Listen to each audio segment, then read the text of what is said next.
Welcome, everyone. We are the Undergraduate Women in Economics here at Colorado State University. This is the Women in Economics Alumni panel. My name is Mya Wilson. I'm a senior studying economics and business, and I am honored to be presenting and moderating the alumni panel as the president of UWE. UWE has a mission of promoting inclusivity in the field of economics, as well as in the CSU community. We have a goal of uplifting and celebrating underrepresented groups on campus and to bring in more diverse backgrounds that will advance and enhance our experience in and for economics as a whole.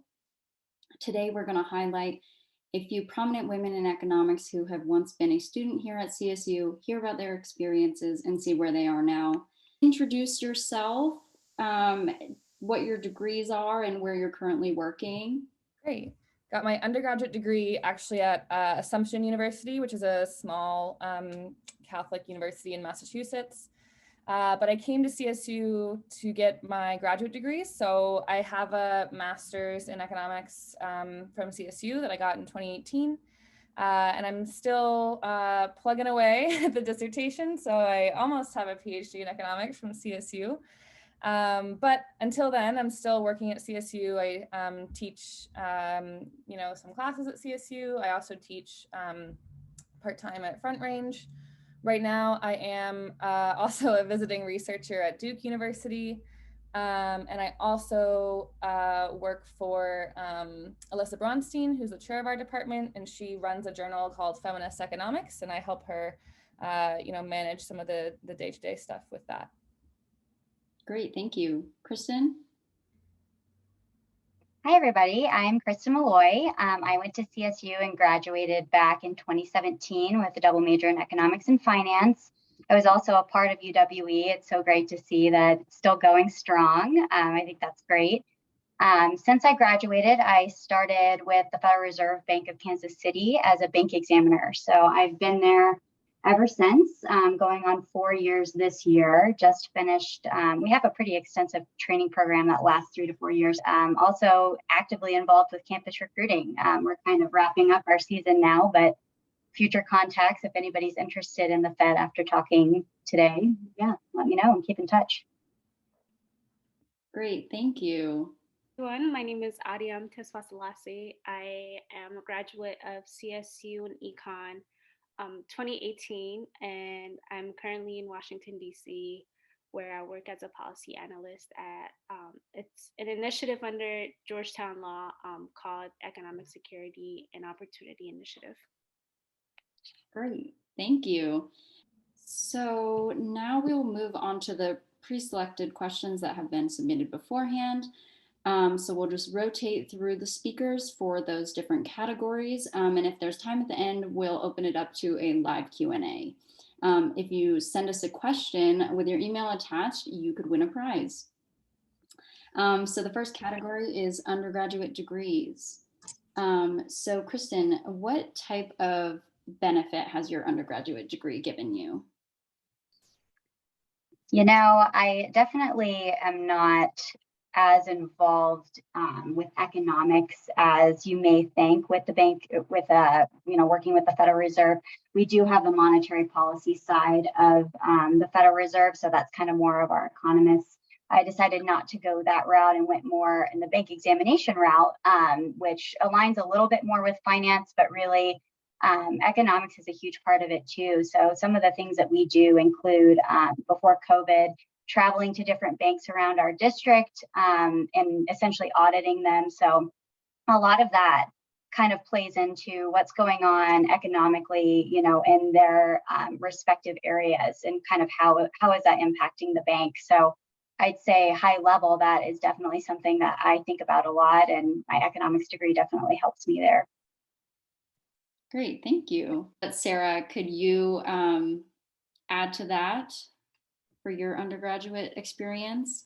Yeah, sure. So I was really lucky as an undergrad. I had some great mentors, and I would kind of encourage folks to reach out to faculty that you feel are, kind of aligned with some of your interests. I think that was really helpful for me, kind of going forward and learning about graduate school, right? Because all your professors have gone to graduate school.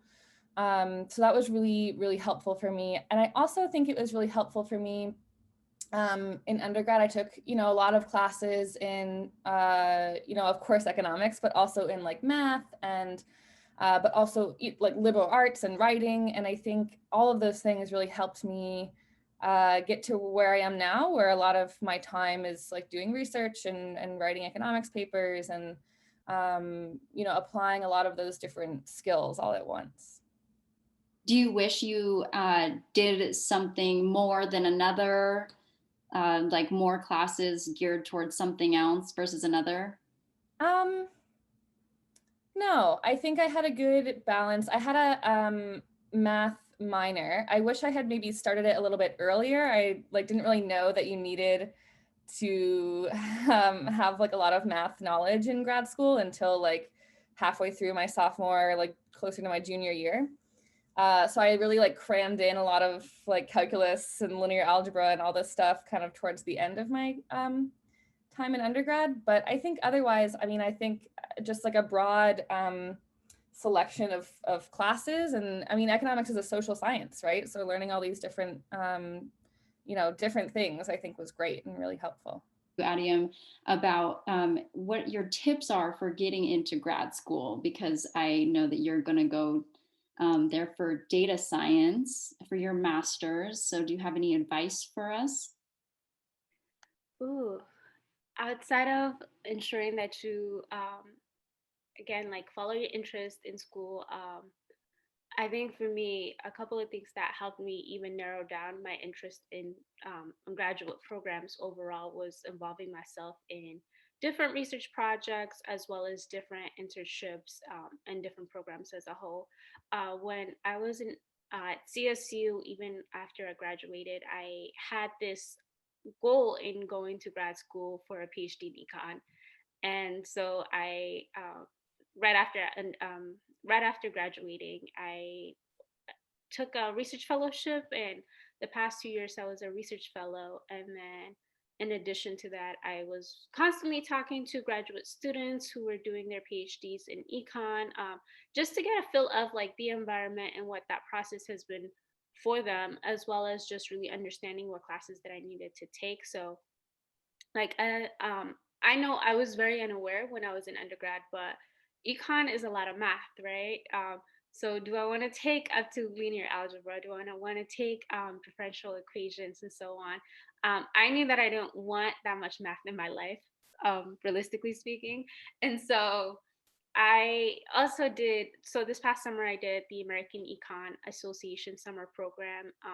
For those of you who are not familiar, it's a summer program specifically for students of color. It's an initiative to an initiative with with the mission of increasing diversity within econ PhD programs.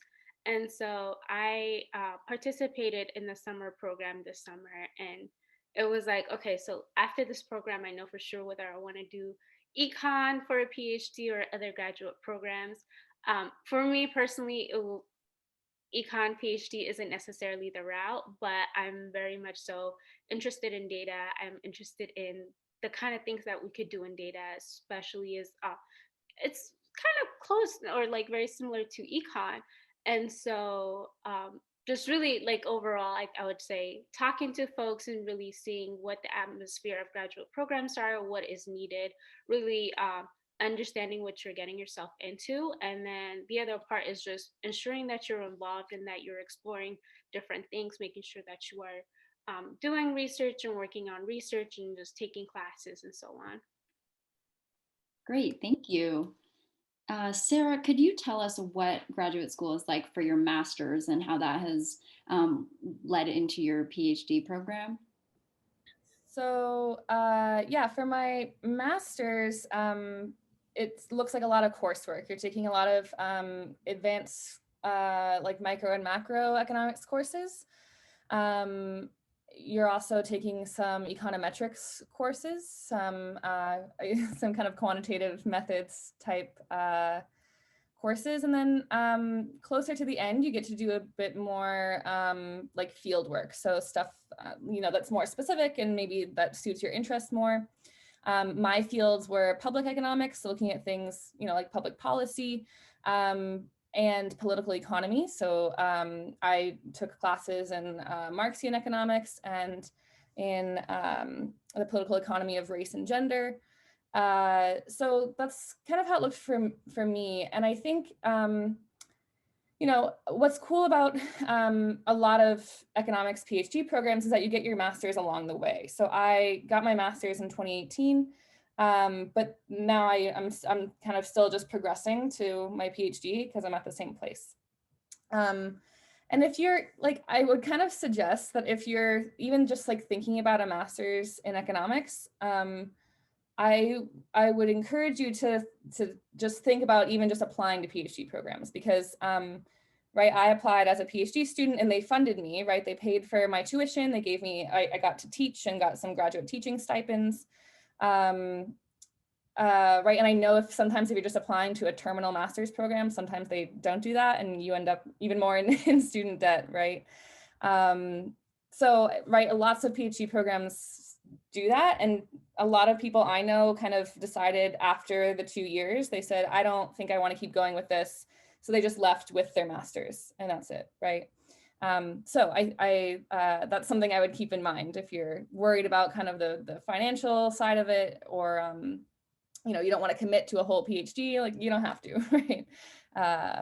It's a good tip, I think. I had really specific interests. I knew I really wanted to do, I really wanted to work in feminist economics. So I only applied to a handful of schools that did that. CSU was the one that was, one, we have a lot of feminist economists here, so that was great, but they also were really supportive and nice. I got a personal email from Alex when I got into the program. All the other schools I got into just sent me this automatic message, right? And that really made a difference. And they flew me out and I got to meet everybody and I just felt really at home here. And I think that's also something that's really important. Grad school is hard. And if you have a community that's collaborative and right, nice, it really makes a difference. I know some PhD programs can be really cutthroat. People are kind of trying to beat each other out for different opportunities. But I think I would never kind of change the fact that I got my degree at CSU. I think it's been really, really great. All right, thank you. So the next category of questions is internships. I thought we could start off with Kristen. What internships did you do? If you did any, if you didn't, why not? Sure. So I did 2 different internships when I was in college. The first one was with Forrester's Financial, which is kind of a smaller wealth management type company, financial planning. And I kind of quickly decided that that route in finance really wasn't for me, including investment banking too. I was lucky enough to go on a trip with the finance department to New York and kind of did an externship there with Goldman Sachs and JP Morgan and kind of saw what that lifestyle was and decided it really was not for me. And I just kind of didn't like the culture there. So from that point, I kind of decided maybe I want to be on the other side of the spectrum, which is really regulation. I knew that a master's degree, a PhD, I'm interested, but I wasn't at the point in my life where I wanted to make that decision. I kind of wanted to go out and get in the workforce and see what that was like. So then I ended up getting an internship with the Federal Reserve. So I did that with the Denver branch of the Federal Reserve Bank of Kansas City. Got to travel and go on a few bank exams with the different departments that we have and got a really good feel for the culture and just fell in love with it. So luckily at the end, I was offered a full-time position and I've been there ever since. Great. Sarah or Adiam, do you want to add anything to your internship experience if you did any? I'm eager to hear what Adiam has to say, but I just briefly, in undergrad, I had an internship at a market research company. I spent all of my time doing some analysis about consumer opinions on ceiling fans. that was a really big motivator for me to go to grad school. I was like, I do not want to, like, I don't care what people have to say about ceiling fans. I mean, it was fun in that I got to analyze some data, but it was just like terribly boring. So I think kind of like Kristen, I saw like, oh, this is not what I want. So internships can be really great just for that reason. That's funny. I did a handful of internships when I was in undergrad, but it wasn't necessarily through the econ or like specific econ field, I would say. But a lot of it is just super related to a point where now my internships led me to my first full-time position after college. My junior year, after taking econometrics and research and methods in sociology, I was just like obsessed with research. I'm like, I'm gonna be a researcher, and I'm gonna go to grad school. I'm gonna get my PhD to become a full researcher.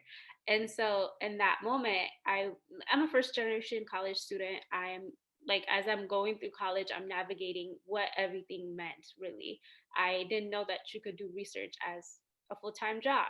And so I felt like a lot of times when navigating through undergrad, I was late or I was missing application cycles. And so after the spring semester of, I believe, my junior year, this was after taking econometrics and research and methods, I was telling a mentor of mine how I wanted to get an internship, but it's too late. And they recommended that I reach out to um, an office on the CSU campus. Is called Office of Research and Planning and Effectiveness, and they do a lot of the database for CSU students. And so I literally just walked in and was like, hey, my name is Adiam. This is my resume.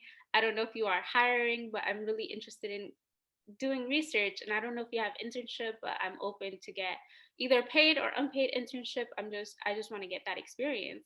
And I don't know how often these things like align, but um, the person who was working there was like, yeah, sure, let's talk. And she invites me to her office. She goes over my resume. She looks at my transcripts, and she was like, okay, I will talk to my supervisor and we'll get back to you.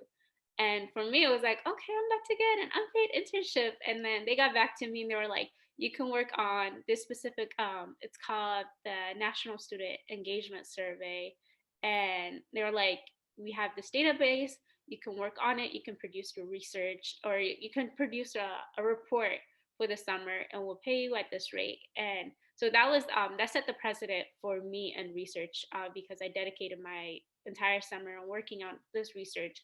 And it's a report that was about like 40 pages at the time.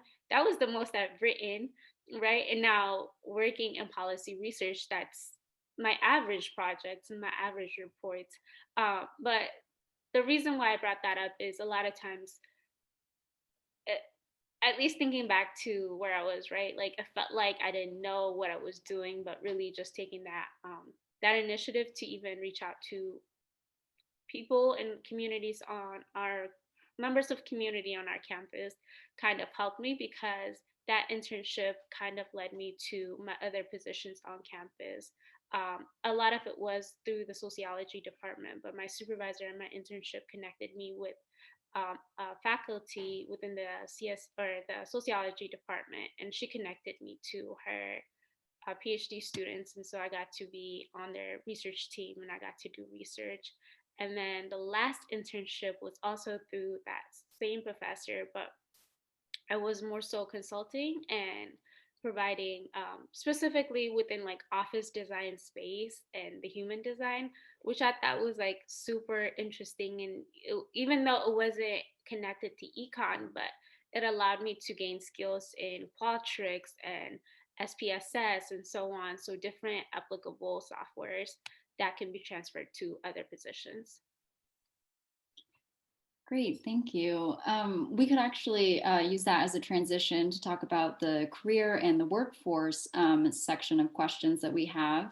Adiam, would you mind keeping going and talking about like the jobs that you've had and the research projects that you've been doing? Yeah, sure. So as I mentioned, I after graduating, I moved to DC. Oh, I don't know if I mentioned it, but I moved to DC for a research fellowship with the Institute for Women's Policy Research, and so wow, I worked on multiple projects, I would say, but I'll talk about just on a high level. One of my favorites is called Status of Women in the States. It is an indicator that lets us know where women are within each. So let me, how do I explain it? So it's a data, we have 7 topics, right? The status of women looks at 7 key factors on how women are doing in the country, and that is workforce and family, employment and earnings, poverty and opportunity, health and wellness, reproductive health, and women's safety. And I got to work on about I got to specifically focus on about 3 states. One is North Carolina, and the other one is Utah and Central Ohio. And each project is very different, but it's so cool to get to know a specific state because coming from Colorado, I didn't know much about North Carolina, but I spent about 3 years really looking at North Carolina and their health and wellness index and looking at their political participation index, looking at their opportunity or poverty and opportunity index, and so on. So with that, like I enjoyed working with data to really persuade policies. And one of, I guess, the impact of the work is a couple of years ago, we wrote a report on the health and wellness of women in North Carolina, and one of the indicators was women's safety, and we reported data on domestic abuse or domestic abuse within that women face in North Carolina. And based on our report, the governor of North Carolina passed an executive action to protect women or to provide women with paid leave if they are escaping domestic abuse situations. And for me, it was like, oh, that is the impact of my work. That is the impact of the research, which was really cool. The other projects that I've focused on in the past couple of years have been occupational segregation and the wage gap, as well as automation, and how automation is impacting women's wages and like women dominated sectors. Great, thank you. Sarah, would you be able to explain kind of more in depth about the projects you've been working on?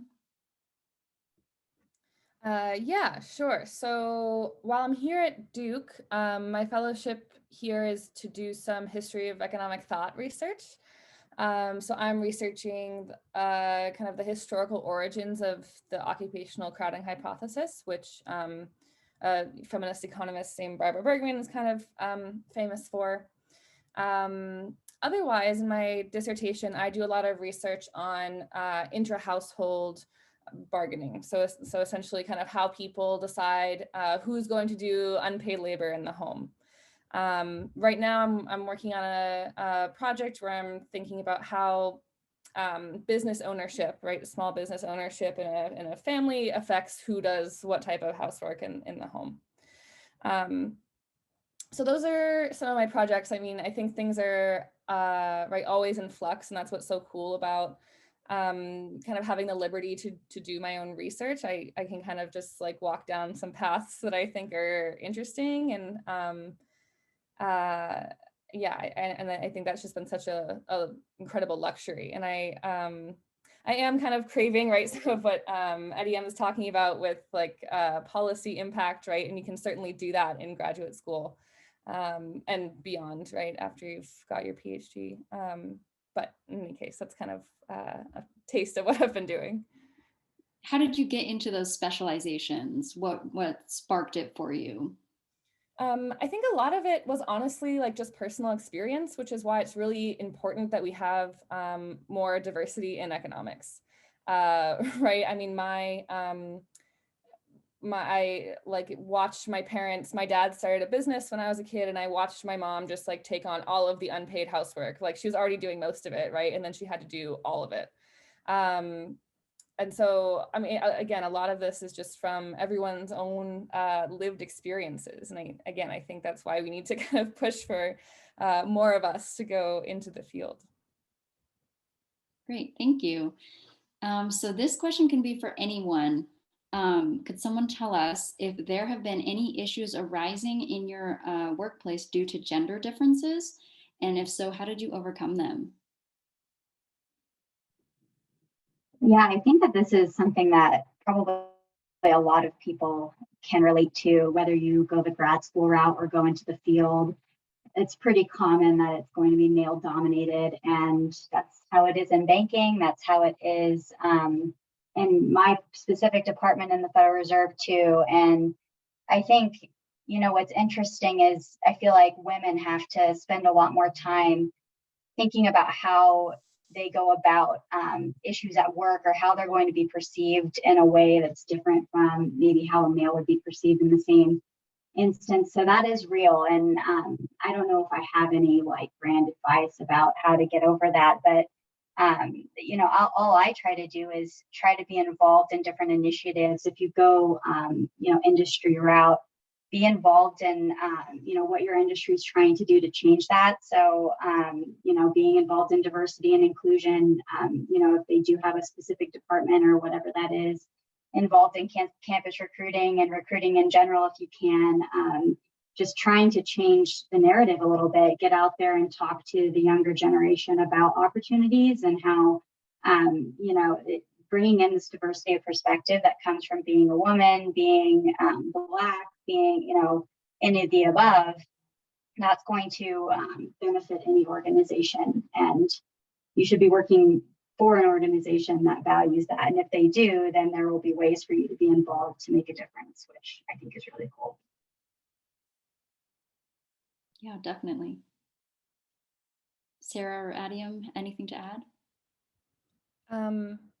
Yeah, I mean, so I think, I've been pretty lucky at CSU, not to say there's not, instances of sexism, right? It certainly happens, but I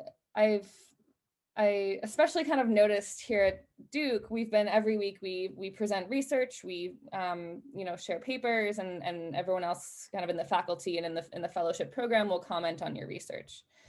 And I kind of noticed there's only two women in the faculty in the fellowship program right now.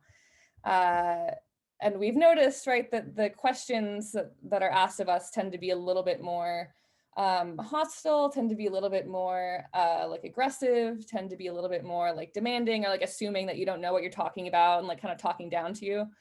And there's actually this really like interesting paper about this that just came out about how this is a thing in economics conferences, that like women are constantly in all these kind of research conferences, women are right constantly asked more hostile, aggressive questions.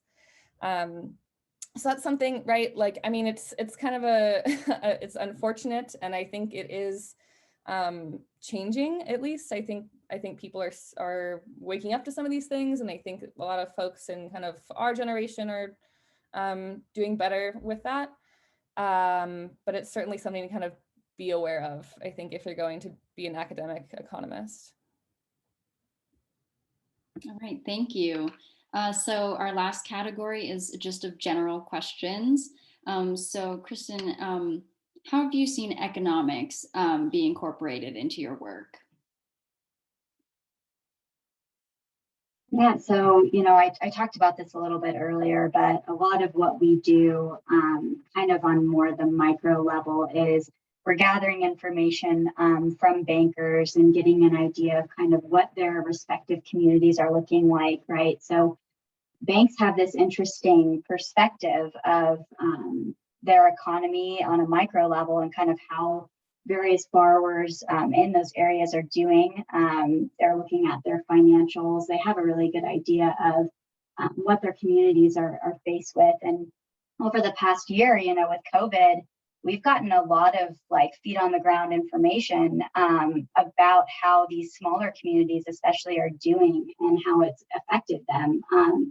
A lot of the communities in our district are pretty remote, Wyoming, Kansas, a lot of agriculture, a lot of oil, which was heavily impacted last year. So kind of having those conversations and then bringing it back to the Fed for analysis, that's kind of a big part of our job. And that kind of trickles up into the monetary policy, decision-making around interest rates and all of that. So it's really interesting to kind of have that perspective and kind of be able to see the diversity and how, especially with COVID, how different areas are impacted.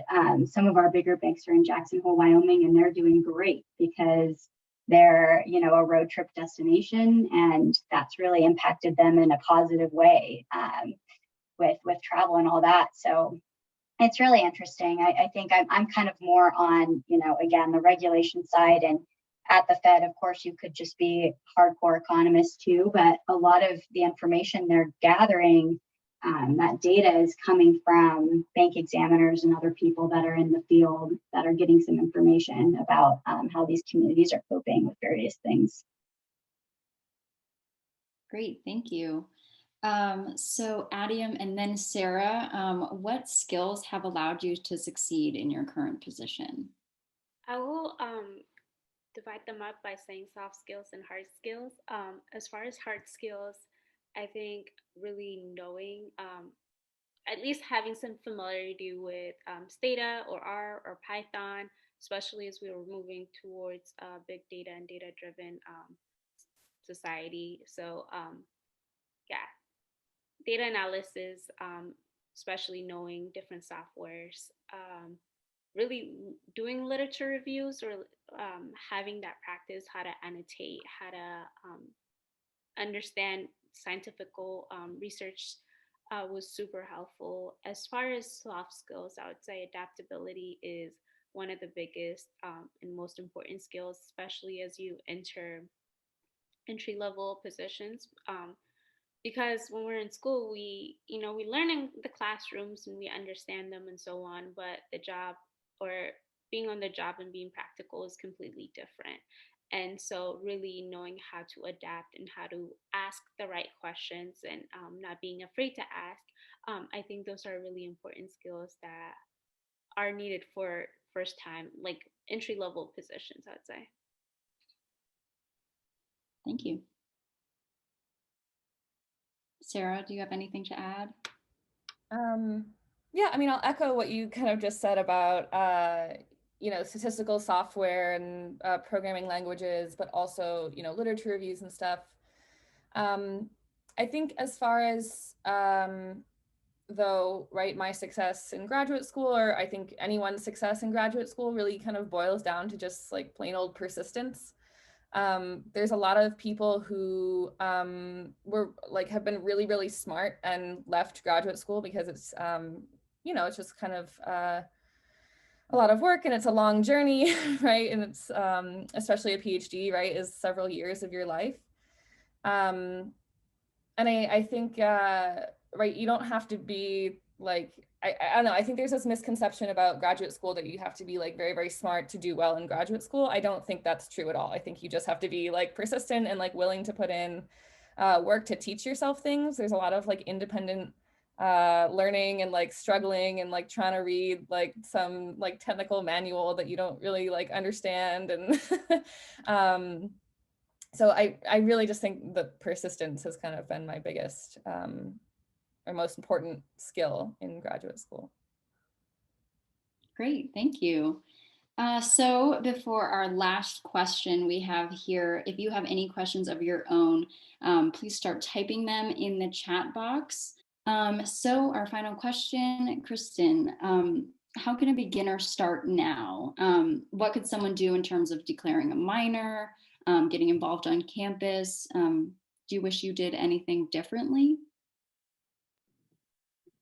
Yeah, I didn't start my involvement really until the second half of my undergrad, and I do kind of regret that. I did a lot of really cool things, and I'm glad for those experiences, but it almost makes me wish that I started earlier so I could get more of it. But it all starts with just kind of being able to be out of your shell and confident with yourself. I think that's a lot of what it comes down to, and fostering connections too with teachers.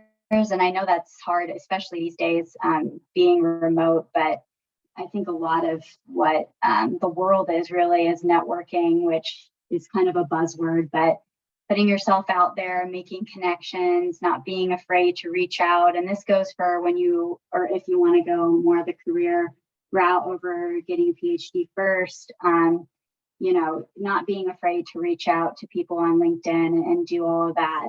It really does make you stand out, and it shows your passions, right? Like not everybody is going to know what you want to do with your life, but if you're passionate about it, you want to reflect that, and you can through involvement, declaring a minor, kind of differentiating yourself. And it's never too early to do that, I don't think. Great, thank you. Okay, so we're getting some questions right now. Our first question, is there any skills you wish you had begun working on earlier? And also, what minors would you pair with economics besides math? I had a math minor and a women's studies minor. I'm really happy I had my women's studies minor. I think it's kind of what set me apart in getting my job with Dr. Bronstein and helping with the journal. And of course informed a lot of my research going forward. So I think you should get minors in things that you're interested in. That's kind of the point of minors in my view, but what do I know? And then as far as other skills I wish I had worked on earlier, it's hard to say. I think it really depends on like what you want to do. Maybe I could have started working earlier on like some programming, right, in like Stata and R and Python and stuff. But I think those are oftentimes just like skills that you learn by doing, and like once you like are faced with the task, you have to just like figure it out, right? So that one seems a little harder for me to answer. What is something you wish you knew before you went to grad school?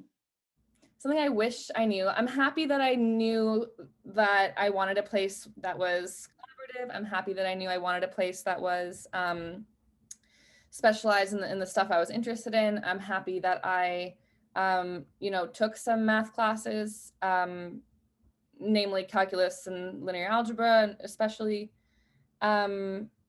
I kind of now, towards the end of my program, I kind of wish I had come in with like a little clearer picture of what I wanted to do afterwards. And I think that's something that maybe both of the other panelists have been more like deliberate about and have thought about a bit more. I just kind of was like, grad school feels like the path of least resistance. I'm just gonna like keep going and like stay in school. And now I'm kind of like, so do I want to have an academic job? Do I want to have a policy job? Do I want to work in government? And it feels a little bit weird to be like making those decisions now, but I don't know. We all change careers so much nowadays. I don't think it's that big a deal. And a PhD never hurts, right? Especially one that you didn't have to pay for. So I don't really regret it, but it's something I'm thinking about now. Great. So another question, are there any specific books or programs you would suggest undergraduates look into? I really enjoy hearing or listening to the Planet Money podcast on NPR, and that's something one of my professors at CSU recommended that we did, and now it's like my daily habit. So I really enjoy it.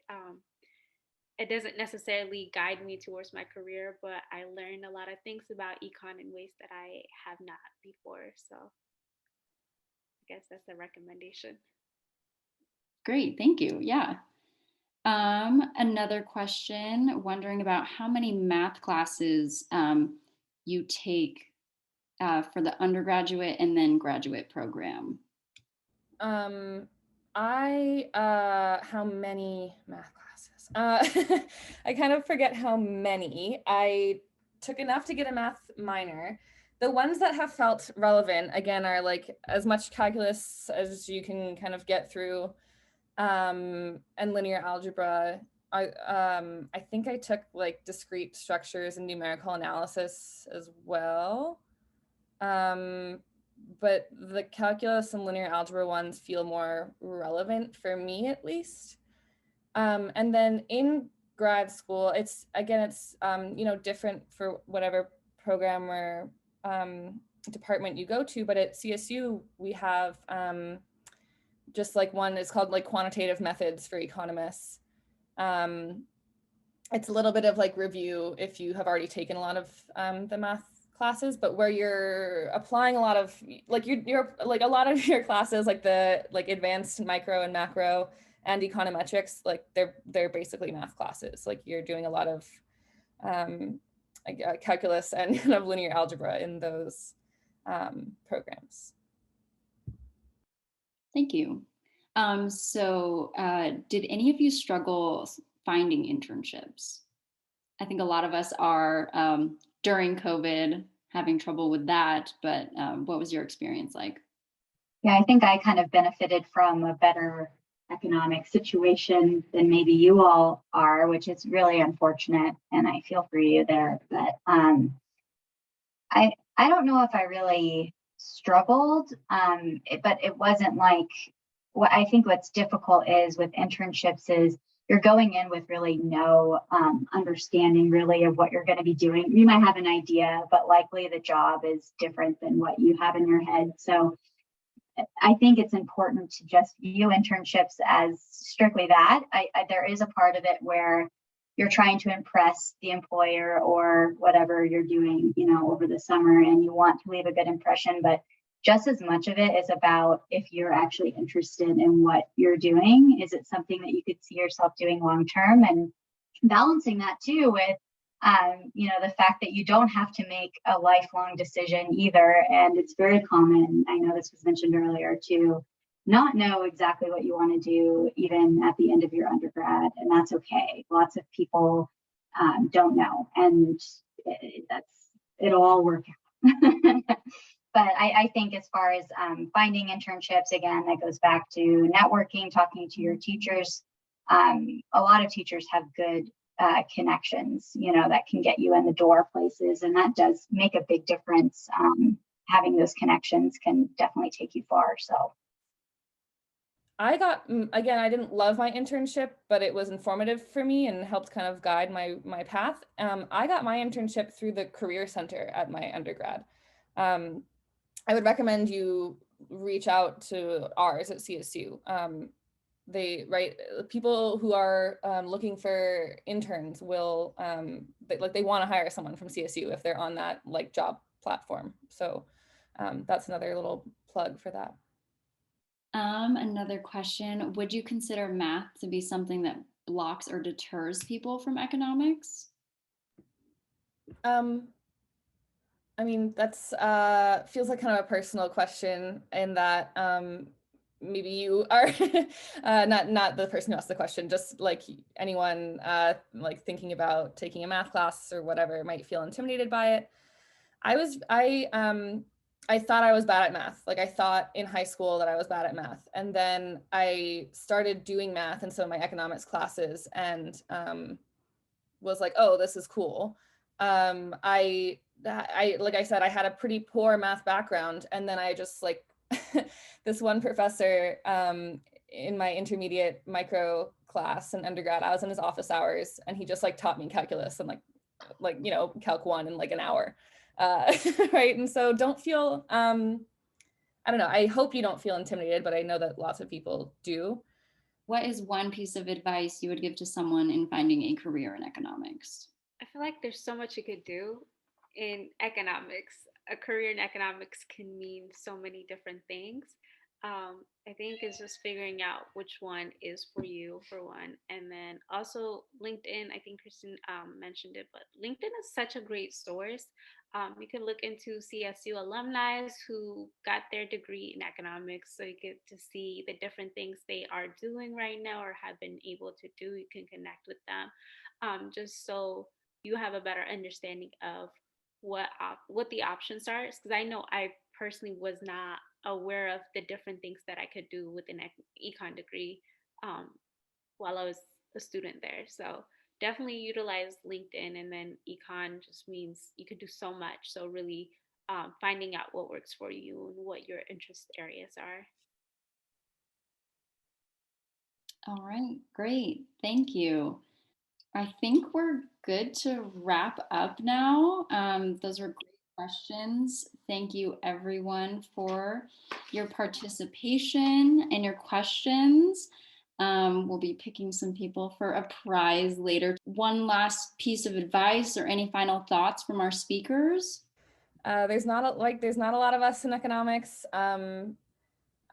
Sometimes that's kind of intentional, with people kind of trying to box us out, right? Sometimes it's not, right? Sometimes it's just because people are maybe intimidated by math or intimidated by whatever.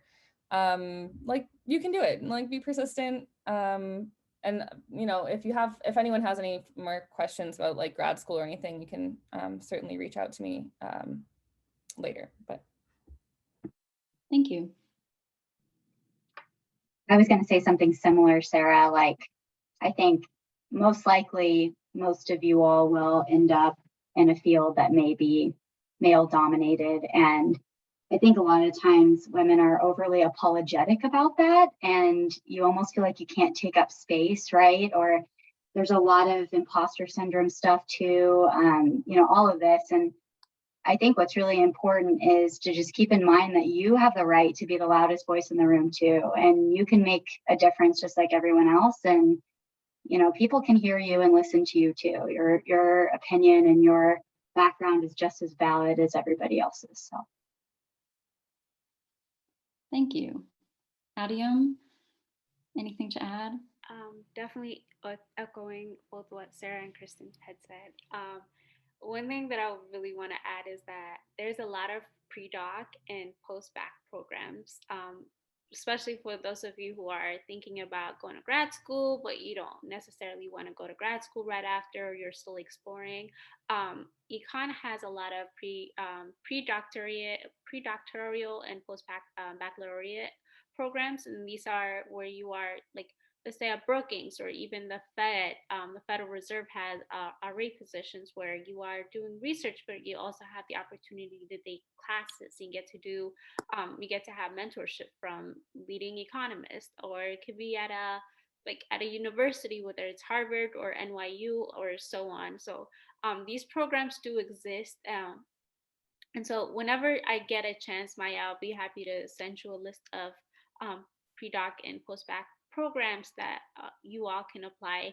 I believe the application cycle starts in the fall oftentimes, but there might be some that are still available or that still have opening or the application is still open. So definitely look into those as well. There's just so much opportunity for econ because econ can go into so many different directions.